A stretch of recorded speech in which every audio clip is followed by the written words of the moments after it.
పల్నాడు జిల్లా పెద్దకూరపాడులో టీడీపీ అభ్యర్థిగా భాష్యం ప్రవీణ్ కుమార్ నామినేషన్ దాఖలు చేశారు. అమరావతి నుంచి భారీ ర్యాలీగా పెద్దకూరపాడు ఆర్వో కార్యాలయానికి చేరుకున్నారు. అనంతరం రిటర్నింగ్ అధికారులకు నామినేషన్ పత్రాలు అందించారు.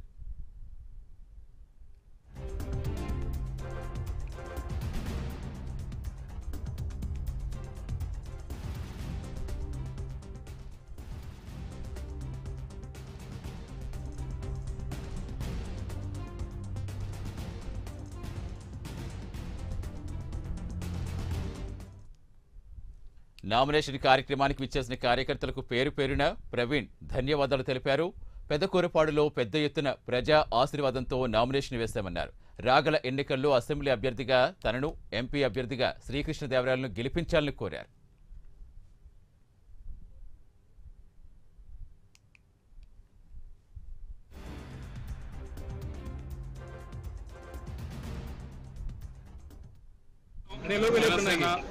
బీజేపీ ఉమ్మడి అభ్యర్థిగా ఈరోజు పెదకూరపాడులో భాష్యం ప్రవీణ్ గారు పెద్ద ఎత్తున జనాలందరూ కూడా ఆశీర్వదించగా ఇక్కడికి వచ్చి ఈరోజు నామినేషన్ వేశారు. అద్భుతంగా జరిగింది ఈ కార్యక్రమం అంతా కూడా. ఈ కార్యక్రమం బట్టి అర్థమవుతా ఉంది తెలుగుదేశం, జనసేన, బీజేపీ కూటమికి ప్రజలందరూ కూడా ఏ విధంగా ఆశీర్వదిస్తూ ఉన్నారని చెప్పి మీటింగ్ ఈరోజు ర్యాలీ బట్టి అర్థమవుతుంది. తప్పకుండా మే 13వ తారీఖున అద్భుతంగా ఎలక్షన్ కూడా జరుగుతుందని చెప్పి కోరుకుంటా ఉన్నాం. మంచిగా తెలుగుదేశం, జనసేన, బీజేపీ కూటమికి పెద్ద ఎత్తున తరలించి జనాలందరూ కూడా ఆ రోజు ఆశీర్వదిస్తారని కోరుకుంటా ఉన్నాం.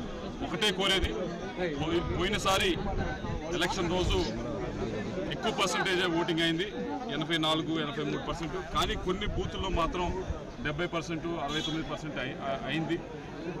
ఆ బూతులు ఏదైతే ఉన్నాయో వారు కొద్దిగా ఎండనుకోకుండా పొద్దున్నే 8 లేచి 8 బూత్కి వచ్చి ఓటు వేయాలని చెప్పి కోరుకుంటాను. ఎందుకంటే చాలా విలువైంది మన ఓటు.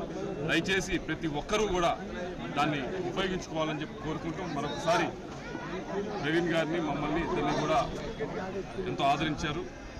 మంచిగా ఆశీర్వదించాలని చెప్పి నామినేషన్ దాఖలు చేయడం జరిగింది.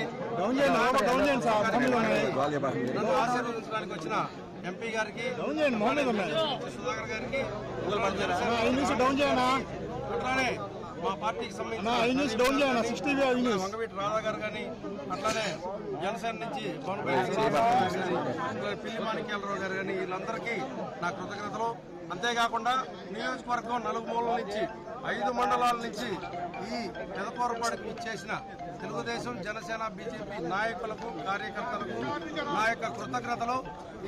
ఈ కార్యక్రమాన్ని ఇంత విజయవంతం చేసి నన్ను ఆశీర్వదించడానికి ఇచ్చేసిన వారందరికీ కృతజ్ఞతలు తెలియజేస్తూ, ఈ ఉత్సాహాన్ని ఇంతే కొనసాగించి మే 13వ తారీఖు వరకు కొనసాగించి రాబోయే ఎలక్షన్లో మంచి మెజార్టీతో నన్ను, ఎంపీ గారిని గెలిపిస్తారు.